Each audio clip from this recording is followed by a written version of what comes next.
There's gasoline in your heart.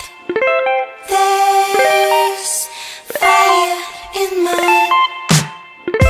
I know I'm never gonna like you, but there's always nighttime. There's a light I found in your eyes that I've never found in mine. I know I can never ever show you, but there's always nighttime. Anyway, all right, you guys ready to start? Yeah, let's move on from that. Yeah. So let's Yeah. transition. I was Alright. born ready. All right, so welcome to the 15th episode of the GankBush Squadcast. I'm your host, Matt Cummins. I'm playing hurt this week. I'm dealing with a cold. I'm dealing with lack of sleep. I'm dealing with a lot of off-the-field issues as well. We are recording Off this. the Nexus issues, Matt. Yes, and we are recording this on June 2nd at 8 o'clock Pacific Standard Time. And let's go ahead and introduce the other co-hosts. We'll introduce Scott Stevenson first. How are you doing, Scott? I'm awesome, thanks. Well, you are the residential rank 1 player, so. Yeah, he's totally awesome. Yeah. And that always ups my mood a little bit every time you say that. Well, you are the best player, at least with on the podcast, to say the least. So. Well, but I think it's the residential part that really made Scott happy. He is a zoning district. Okay. He is the rank 1 Exactly. player in resident or residential. Yeah. Mm. So, Scott, I have a quick question for you. So, are you looking forward to Season 1 starting up in 2 weeks? Yeah, I'm interested to kind of see more how I'm really ranked, because I hit like rank 1 at a way lower MMR than I am now. So it'll be good to see where I really end up and how I rank against other players. So are you ready to hit rank 1 all over again? Well, one of the things I can tell you is I won't be playing Team League with you guys for a few weeks because I don't want you fucking up my rating. You son of a bitch. What are you talking about? We've been doing well. We've been doing better in Team League last Yeah, couple ever times. since we started playing poke comps instead of trying to actually coordinate. Yeah. But I'm not going to have you guys influence my Hero League rating until So what I you're get that saying set. is that we're a liability? Is that what you're it's saying, actually- Scott? I just want you to clarify for us so that I know where I stand. Well, all the stuff's interconnected.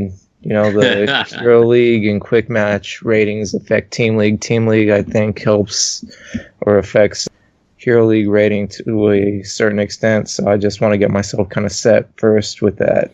Is that true? I thought that like your Team League rank was kind of based upon your Hero League ranking. No, it's definitely true. That's why I ended up at rank 28, even though I had a winning record at the end of the Oh, okay. Yeah, Yeah, it's all placement tied terms, yeah. together a little bit. It helps place you. So Oh, okay. if I get That's how placed why Scott super is rank quickly 11. on my Team League, I'm gonna get placed down super low on my hero or lower on my Hero League most likely.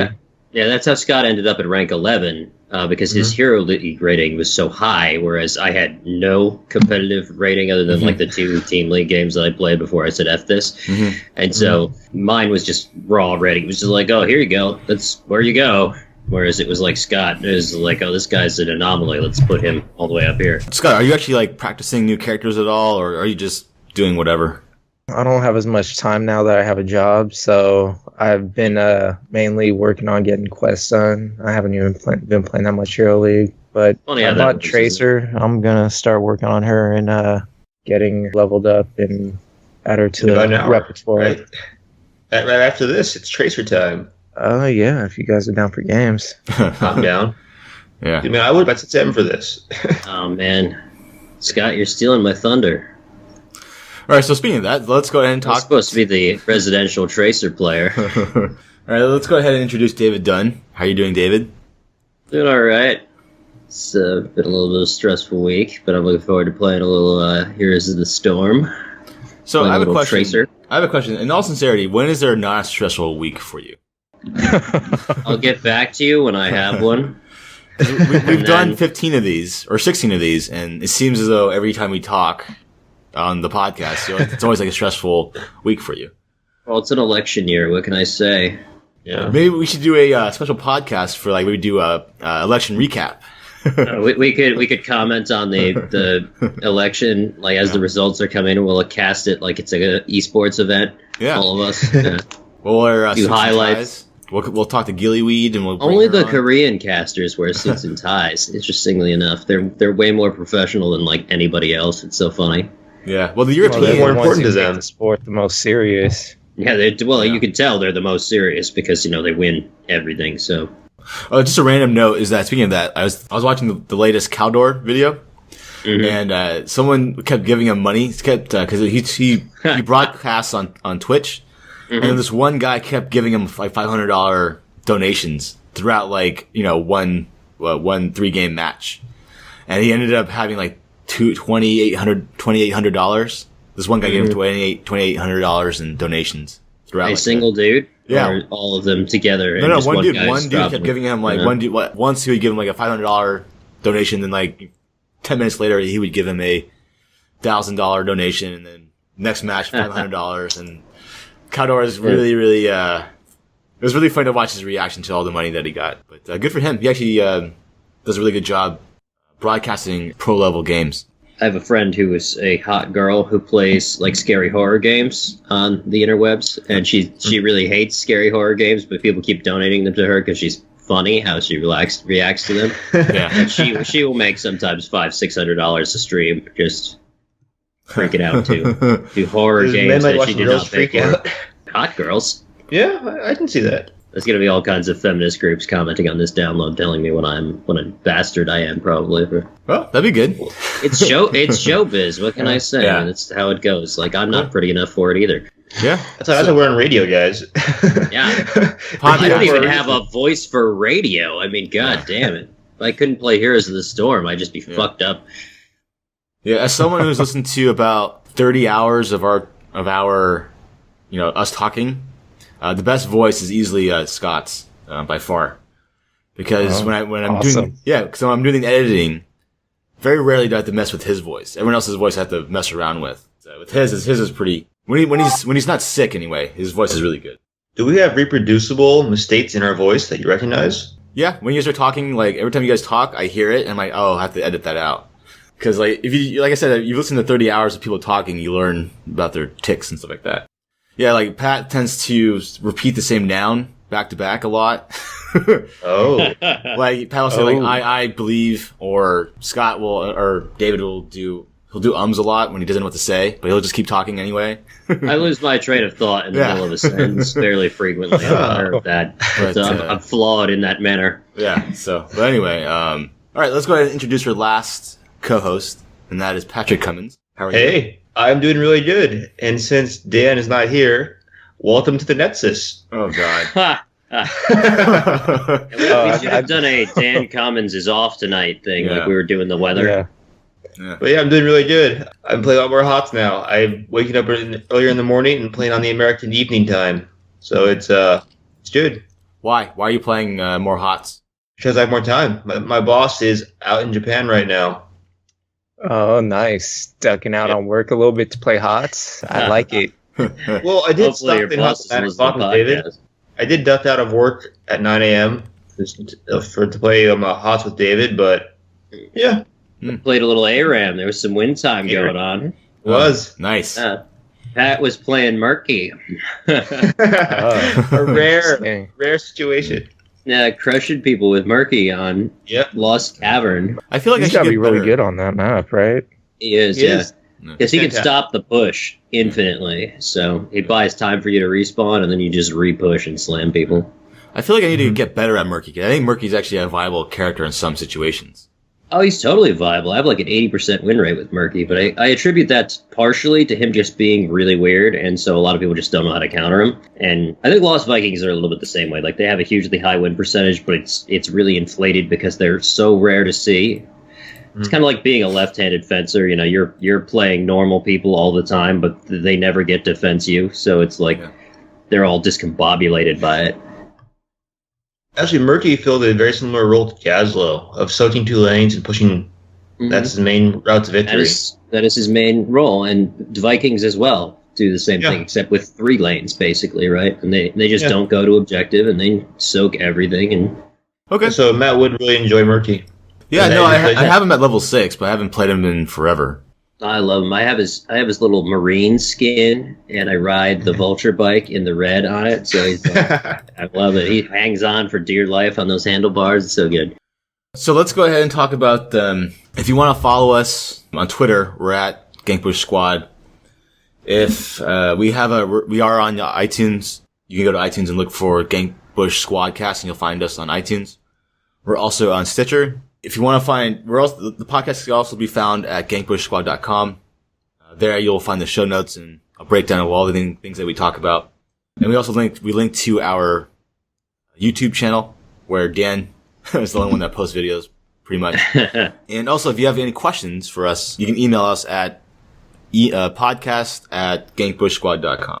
All right, so let's move on and let's talk about what's happened this week in the Nexus. So, as predicted by us 2 weeks ago, Crummy got a patch dedicated just for her. She got her health gen got increased and her damage got increased. What do you guys think of the latest changes? I think, to be fair, pretty much everyone predicted a Crummy buff to make her less crummy.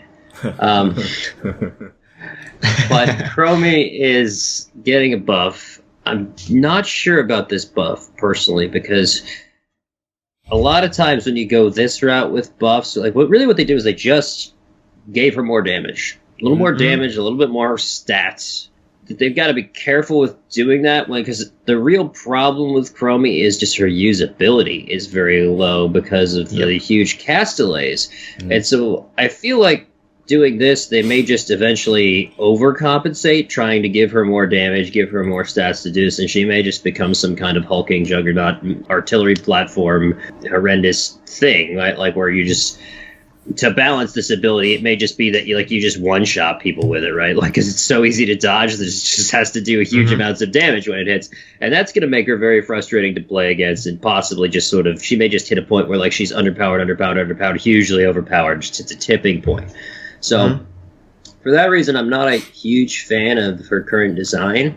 I would like to see her honestly get some new ultimates, maybe get a less hard-hitting Q that's got less of a cast time and is a little bit easier to use. I'm fine with the W because it's such a hard-hitting AoE, and you can still use it to lane clear if you want to, with that being hard to hit with. But I think her bread-and-butter ability should be a little bit more just straightforward and usable. Lower cooldown, lower damage, a little bit less cast time, that sort of a thing. Sort of how I feel about that. It's really hard to have a character where all of her abilities are just likely to miss. You just feel impotent a lot of the time. Yeah. So Her Q and W got a decrease in terms of their cooldowns. That's the important part. Sandblast, the cooldown got reduced from 3 to 2.5 seconds, and Dragon's Breath, the W, got reduced from 14 to 12 seconds.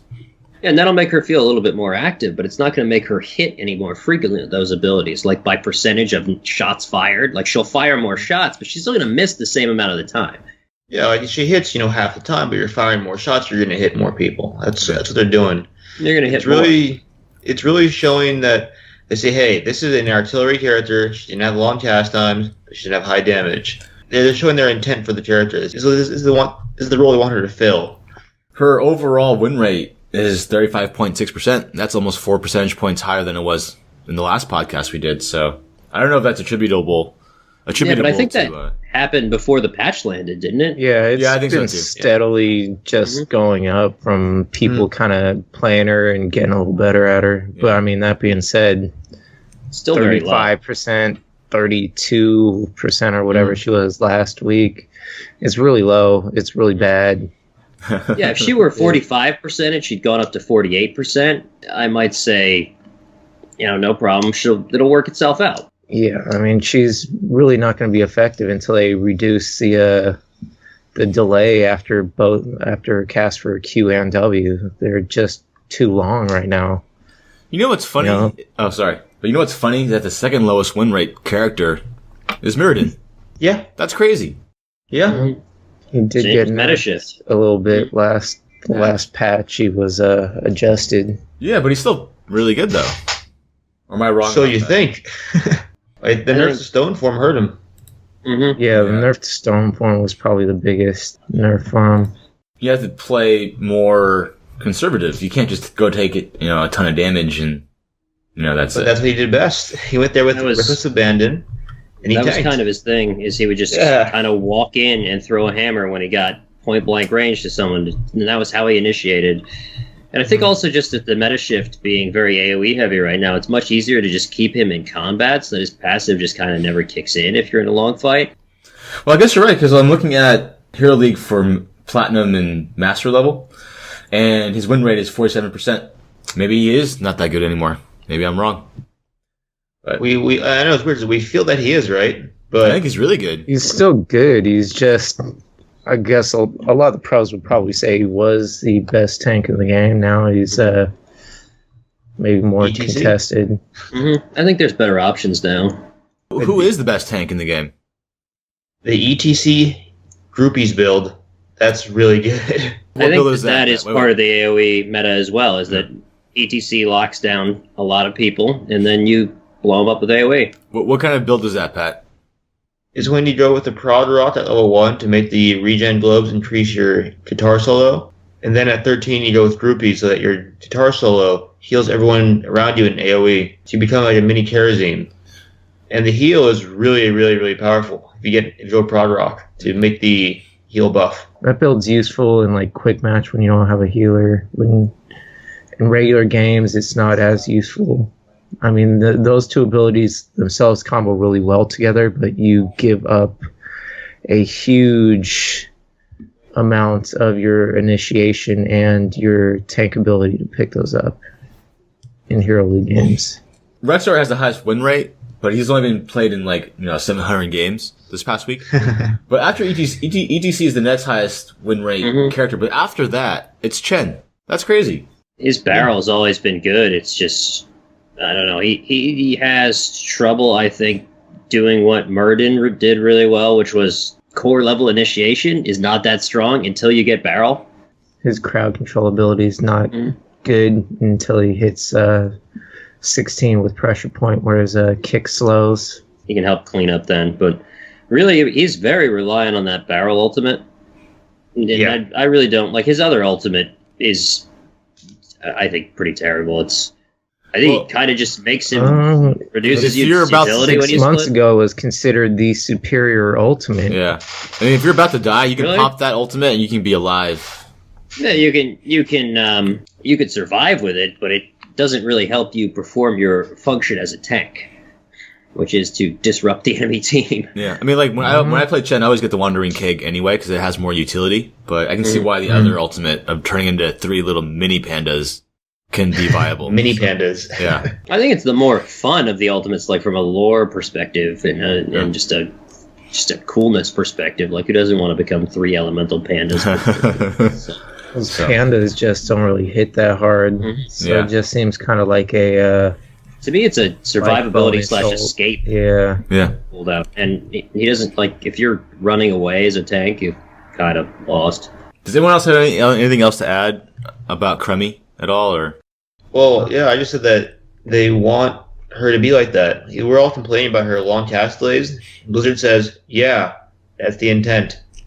Deal with it. I am aware that it is the intent. I just question whether or not that is going to end up finding a positive place in the game. well, maybe if they It's make not. if the stun meta comes back, then she'll have more of a utility. But not right now. I Yeah, think. she's just really hard to use right now. I mean, with the nerf to stuns now, I mean, the longest stun lasts 1.25 seconds for the standard stuns, at least, not counting like murky and special circumstances. And her W is 1.5 second delay. So in order to hit stuff consistently, targets got to be chain CC'd with at least 2 crowd controls back to back. And then to top that off, you got to be ready immediately when that goes off to chain cast your abilities back to back with the person getting crowd controlled. So it's really hard to use, and you need a coordinated team to really be effective in outputting consistent damage. Unless you're like us and you have a poke comp, where you just throw traffic at a team. Yeah, keep but healing, throw grab at the she's enemy not team. putting out consistent damage, which No. That's what you need from an assassin. That's part of Yeah. the difference between her and, say, Thrall, right? Is that Thrall, even when you're not engaging, is just outputting a lot of ambient damage. He's just going to throw chain lightning after chain lightning after chain lightning. It's going to be guaranteed damage. Whereas Crummy might miss, and it takes her a while to cast those spells. And she's not doing anything during that time. So what I think she needs, if they're going to leave her the way she is right now, I think she needs a huge hit point buff, basically to be like Asmodan. Because she, right now, when you get near her, she is pretty much defenseless. She's got her time trap or whatever, but outside of that, you get near her and, you know, her cast delays are so long that any competent player is not going to get hit by anything. So you just basically beating her face in while she attempts to run away or tries to hit you and most likely misses. I wouldn't see a problem with a huge hit point buff. now we did discover a circumstance, I think the day before yesterday, Pat and I did, where she is OP, which is if you are in an ARAM game against a hammer. Yeah. In that instance, she could put a lot of damage against the self-rooting enemy. ARAM is so niche that doesn't really have... Yeah, no, it's not a real use case for Crummy. It's just a nice consolation prize if you happen to accidentally random her. Yeah. Or you can be like David, make an account for just ARAM and only unlock the overpowered heroes in ARAM. I have not done that. I have thought about it. I did that in League of Legends on one of my employee accounts was only for ARAM. Yeah, it's the only murky, Brightwing, Malfurion, Proby account. People would say to me, like, oh, how come that all these heroes are not unlocked on your employee account? I'd be like, oh, no, you must be thinking of my other employee account. This one's just for ARAM. Let's move on to another release that came out today from Blizzard, and that is unranked draft mode, and more information about that. I read it. I didn't really take anything away from it. Other than this, it says in the post is that after Season 1, the system is going to use unranked draft instead of quick match MMR as the guideline to determine the player's initial Hero League rank. What they're telling you is that they want you to migrate towards the unranked draft mode if you're going to play Hero League. So, well, I think what they're telling us is that they believe that draft mode is more indicative of your player's skill level than quick match. Yep. Because there is a ton of just sort of crapshootiness, for lack of an articulate way of putting it, to playing quick match, because you can just get a bad team. Like, you just pull a bad team or a complete counter team or something, and Blizzard algorithm does its best. But, you know, there are some days when I just want to kill myself playing quick match because I just get direct counter comps, or they pair me with, like, an Asmodan, or not an Abathur and a Cho'Gall or something, and I'm just like, oh, cool, we just don't have a team anymore. yeah. You get a bunch of ranged squishies, and the other team has a Zeratul. We had 5 squishies against a Zeratul Nova once the other day. I think we actually won that game, but Yeah, that was still funny. I was there. Yeah, I was Tracer, and I saw this Zeratul Nova comp, and I was like, okay, literally every time I get hit, I have to go back. Oh, I remember that. I was on Yeah. that Yeah, we game. were there. That was the Towers of Doom. Somehow we won, but it was still. Well, we just sieged the whole game. That's all we did. we siege Wolf, but Oh yeah, Yeah, like was that Team can- League or was no, it was a quick match, but Oh, it was just a very funny comp that we somehow managed to win. But for the first portion of the game, it was extremely frustrating. But they had I've to win gotten- clear though. So Yeah. And this can't happen anymore because there have been improvements to the algorithm. But like, I did have one game where I was playing Cho'Gall with my brother, and we got the 2 stealthers and an Abathur. And it's like, okay, there's one lane on that team, and you guys made that match? Like, that's literally insane. Like, It's the worst possible comp. So we had 2 stealthers laning, never stealth the entire game. Like, to be fair, I think you keep mentioning that one story all the time. it is. It was traumatizing. I may never recover. You just gotta move on, get past it. Yeah, It can't. especially It can't. since that doesn't happen anymore. Yeah. No, it does not. It literally cannot happen according to the rules of this match. So disregard, but it's still. My point was that there are just wild cards that can transpire.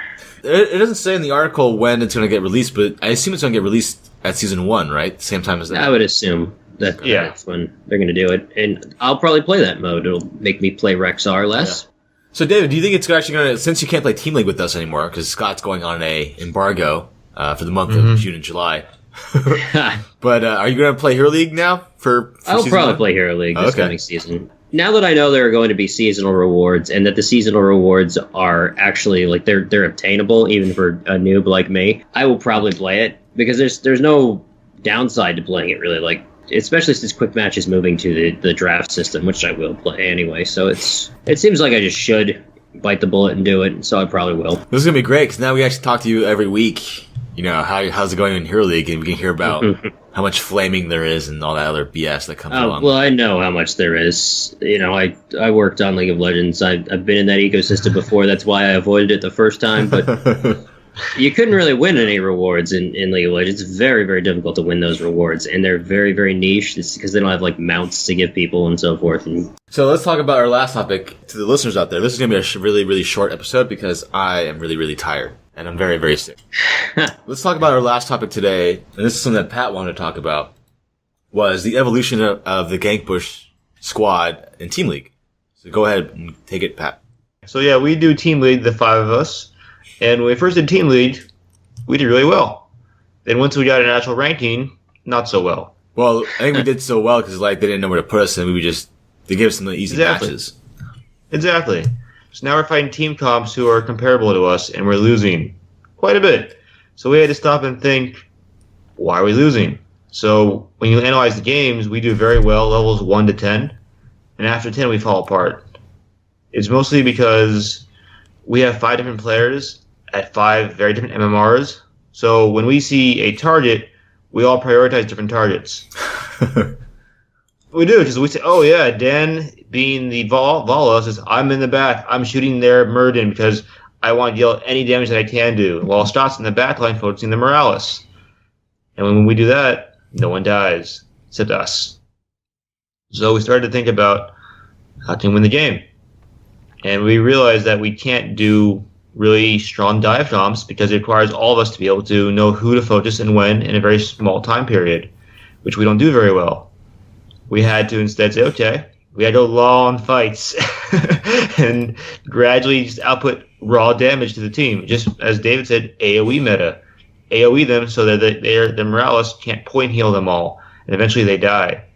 So we started switching to bigger tanks and more double supports to prolong team fights and give us an opportunity to let our global damage kill people. And also taking Dan out of the assassin role. Yes, making Dan one of our key backline assassins, not good. Well, so, Dan being the newer player, he would always say, "I have no idea when we're engaging," and we're like, "You're engaging when the tank engages." Yeah, but are you just poaching them? Like, I'm usually going in hard. Then Dan would hesitate, and so then the backline wouldn't die. Then Dan attacks and doesn't move, and the tank backs up, and he doesn't move, and he dies. I like that even when Dan's not here, he cannot escape the abuse, by the way. His positioning is terrible. It's one of the hardest things to learn, I think, in MMOs. Yeah. It's one of the rule of just staying behind the tank is a pretty good rule that he doesn't follow well. I would describe that as a rule of thumb, yes. So yeah, in the game that we played, we made Dan the tank. Well, yeah, then he's behind the tank by virtue of being the tank. Yeah. Exactly. He's not very good at it, but Dan is terrible at poke. He's awful at poke. So when he's one of the assassins, we get no poke damage out of him at all.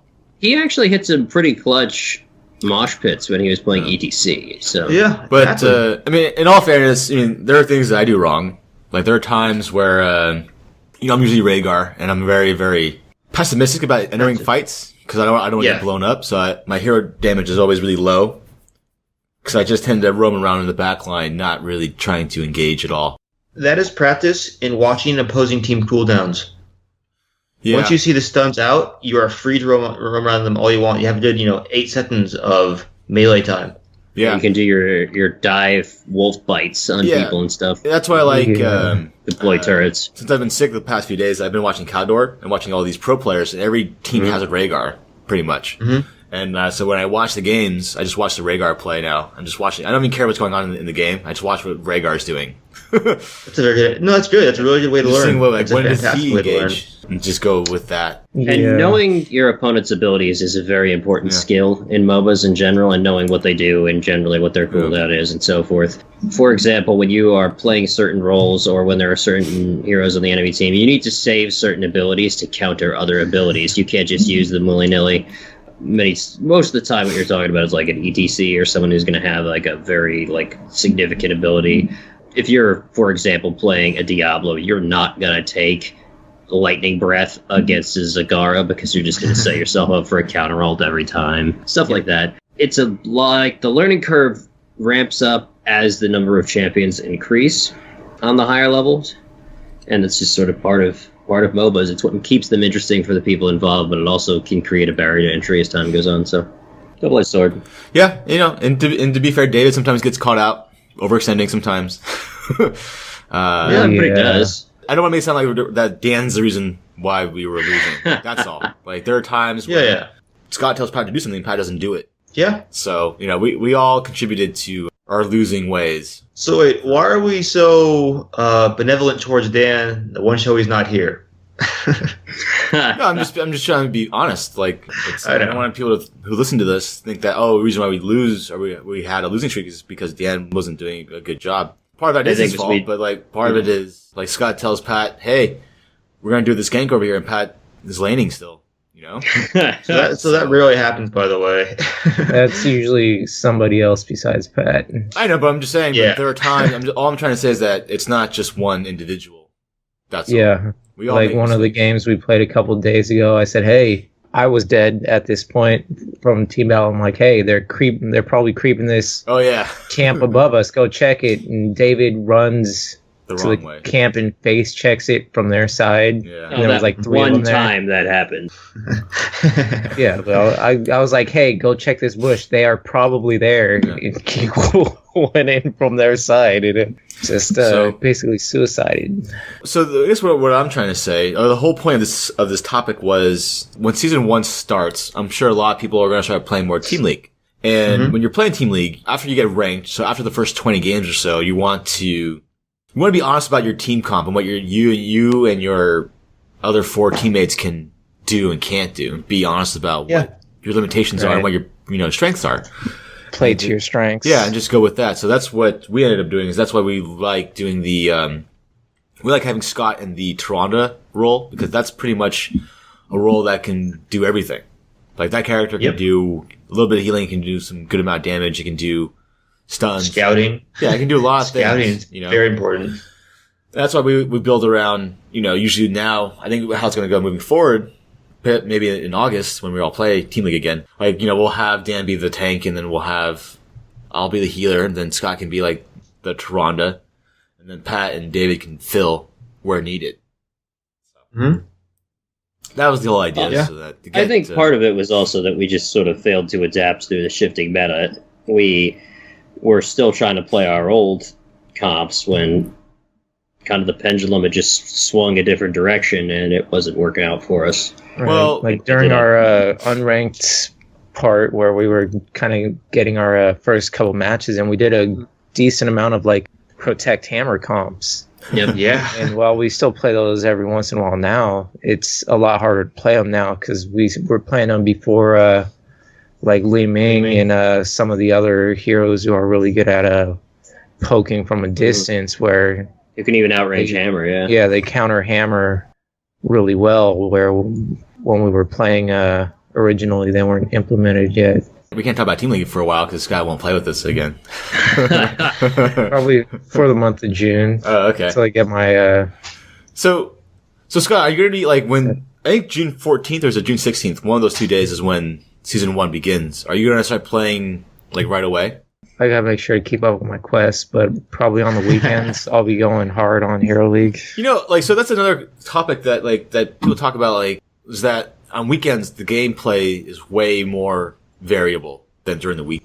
There's just more people playing, so that's inevitable in a certain respect. But like for me, even at my MMR, I feel like at my MMR it's way worse. Yeah, I would go with it being worse on the weekends. Yeah, I kind of don't like playing on weekends anymore because it's so like I feel like there's way more casual players on weekends than. I think that a lot of that is people see their friends online and just invite them to play, and everyone will just play because it's a weekend and they don't have anything to do. You just get like casual players. You don't really give a fuck. Yeah, it's a game, man. It's for fun. The more dedicated players play every day, so you're more likely to see them on a weekend or a weekday, rather. Whereas they're still playing on the weekend. There's just a flood of other players that are also playing, drowning them out. But then you start to wonder, how are these people in the same MMR when they play so badly? Because they're only playing on the weekends. So they're playing against the shallower gene pool, but the algorithm still works the same way. The buffed MMR from the Weekend Warrior buff. I remember this one. I was playing this one Hero League game. I forgot who I was, but we ended up winning. And this guy kept running his mouth saying what I was doing was all wrong. Right? I think it was Gaslow, and I was sieging towers most of the time.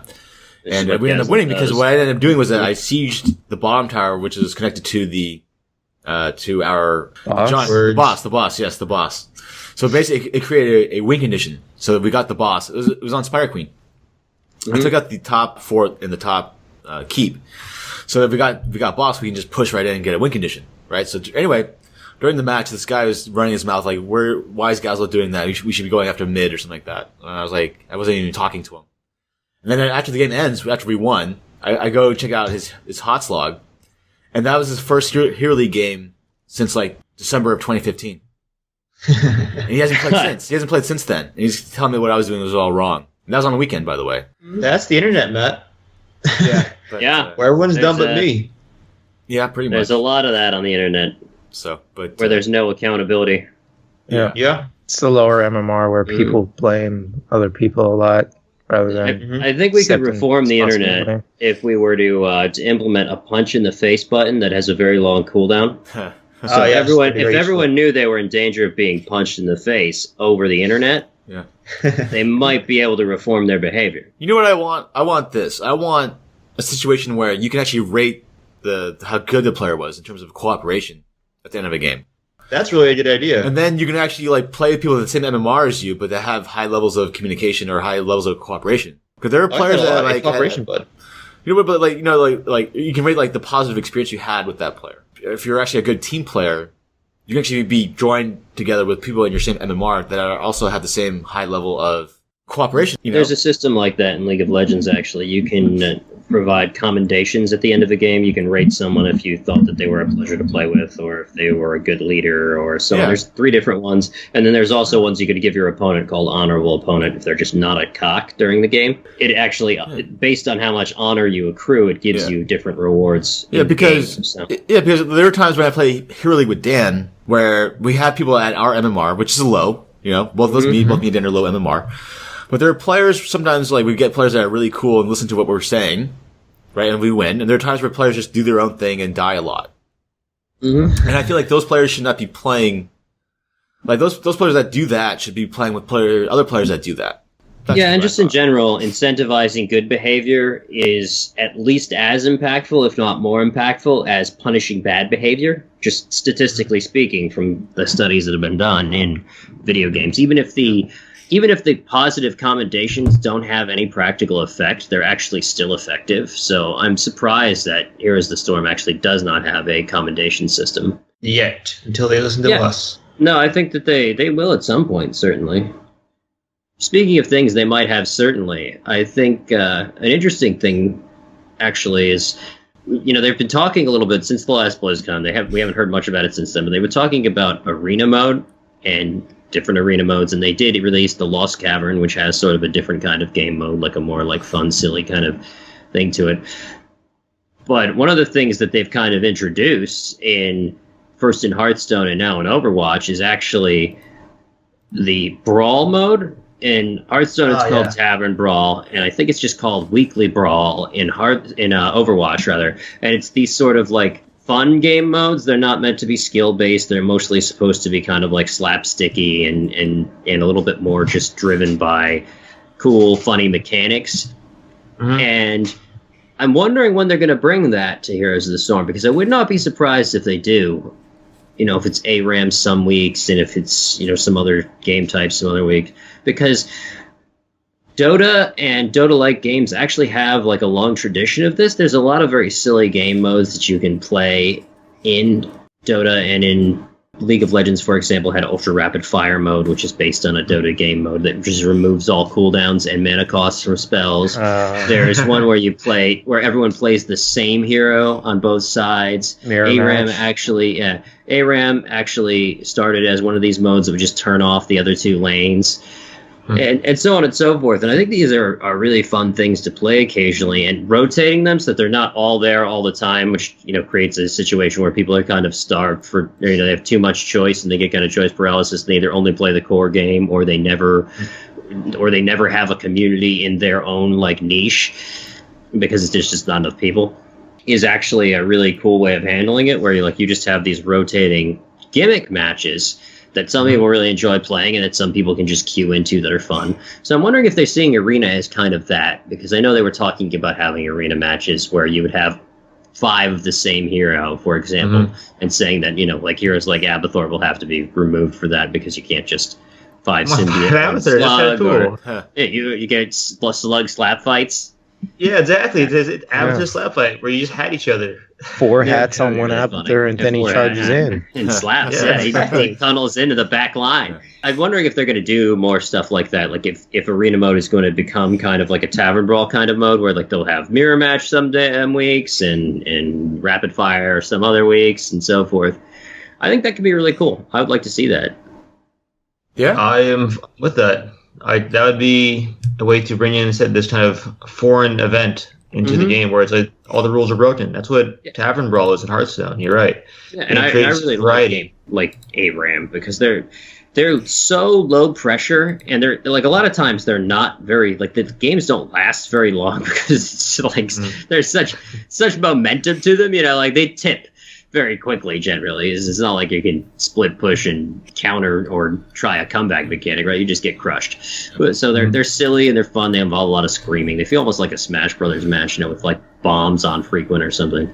So yeah. Also, one last thing to note is that today is June 2nd. So for the next 12 days, if you play Heroes of the Storm, you get a 50% XP boost. Double experience. Yep. So go ahead and play those HOTS games while you can. And if you buy anything, you get a free Hellbilly, which is a little hell goat. There's a new goat in town.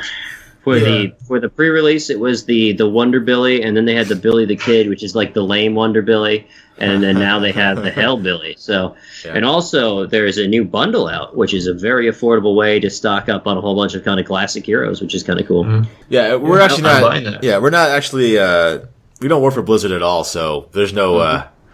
There's no financial incentive. Yeah, they're not sponsoring us. So yeah, I actually own most of the things in the hero bundle. So I owned everything but 2 heroes in it. So I bought it for $2, which is less than the cost of the boost that it includes for free. And I got a Hellbilly. So I got basically like a free mount and 2 free heroes. It's pretty cool. I like it. Nice. Of course, I've also spent a semi-absurd amount of money on this game because I like it a lot. But yeah. Let's not talk about that. I don't want to talk about it. Okay. Moving on. So I guess that's the end of our show. This is a very, very short one. Well, not a lot's happened since the last time we were here, so. I feel like it's been a while since they had like a major patch.